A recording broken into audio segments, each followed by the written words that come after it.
Bonjour, on va voir aujourd'hui comment on fait un bulletin de préfiguration pour le mois de novembre à remettre aux salariés. Donc je vais intégrer les constantes et les rubriques uniquement dans la société essai.prh. Pour mettre à jour donc ma société, je vais dans Fichier, Gestion multisociété, je vais sélectionner les constantes dont le code mémo c'est PASS.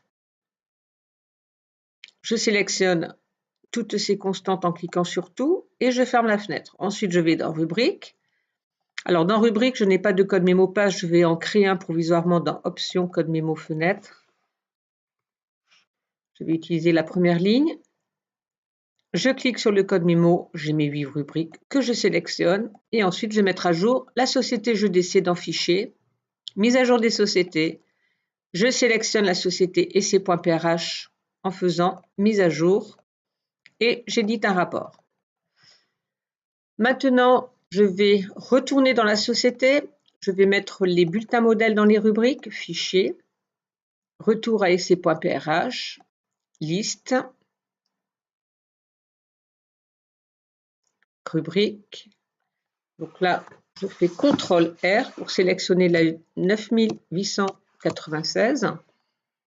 Je clique sur la rubrique, dans l'onglet Bulletin modèle, et je vais insérer tous les bulletins modèles. Bon, là, apparemment, ils y étaient.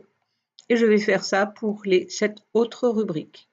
Alors, comment ça se passe dans le bulletin de paye? Je vais dans Gestion, Bulletin salarié. Donc là, je suis censée avoir intégré tous les taux via Net Entreprise. Je vais sur le salarié Monsieur Pousse-Jean, Aperçu.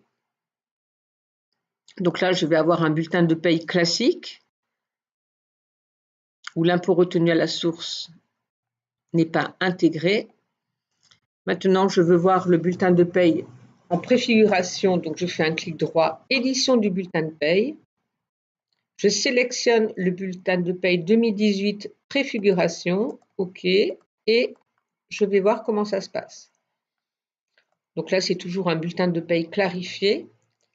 À ce niveau-là, je vais avoir le net imposable qui est remonté avec le taux.